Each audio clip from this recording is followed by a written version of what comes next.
Hello, so this is an example of using modern CMake presented through several basic examples. So first let's go ahead and grab the code at github.com/byu.edu/CMake examples. And let's go in there and we have a README, kind of describes a little bit of details about what some of those examples are, and then several of the examples. So let's do the first one here. If we go into example 1, this uses a simple hello class in C++, hello.h. It's as simple as it gets. There's an empty constructor here, and then a function called hi there, and hi there basically just prints hi there to the screen. And then we have a function useHello.cc, which is our main, which will instantiate the class and then call the hi there function. So let's look at how to do this with CMake. So we've set CMake minimum required, which is always used, and we'll use the same version for all of these, version 3.23, so that we can use a particular feature later on. Project example, C++. And then we'll do verbose so that we can see the build commands, and then we'll make set a C++ standard. We'll add an executable. In this case, we'll call it useHello.x, and we'll set its targets to be useHello.cc, and also depends on this class hello.cc. And then we will install this into the main project source directory. So we're using here, when we talk about modern CMake, of course we're talking about using targets. And so we've created a target useHello.x, and then we're setting the associated source files with that.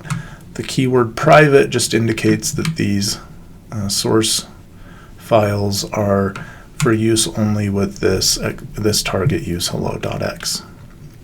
So let's go ahead and run this. So if we'll use the usual approach, mkdir build, cd build, CMake, path to the CMake file,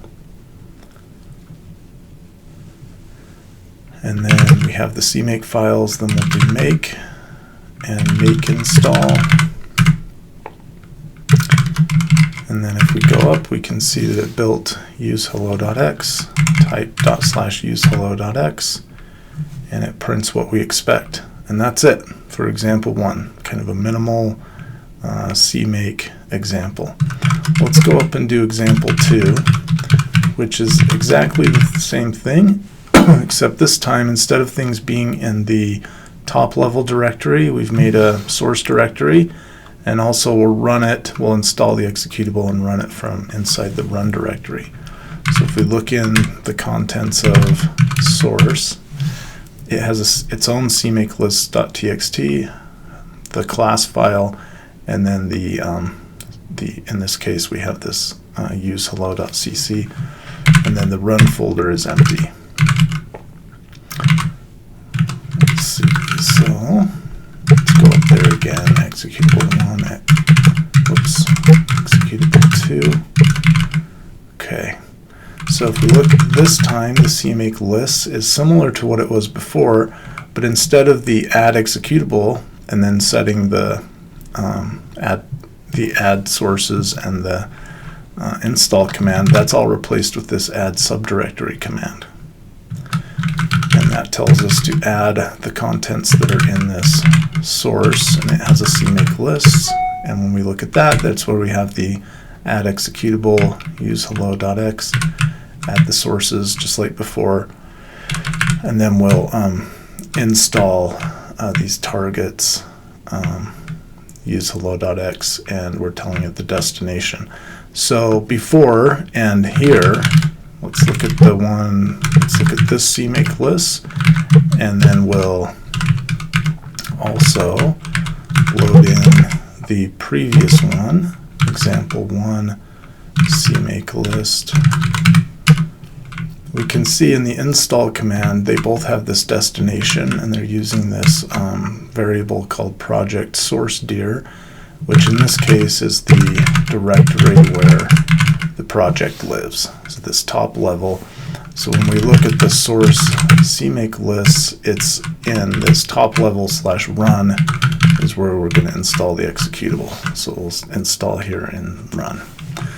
Okay, so let's go ahead and do that. Again, we'll make the build directory, go in there, CMake up to the project level, and then make it, and then make install it. And we can come up here, and if we go into run, we can see the code /use hello, and it runs the same code. So there's the first two examples, and we'll stop there and pick up the following examples in the next video.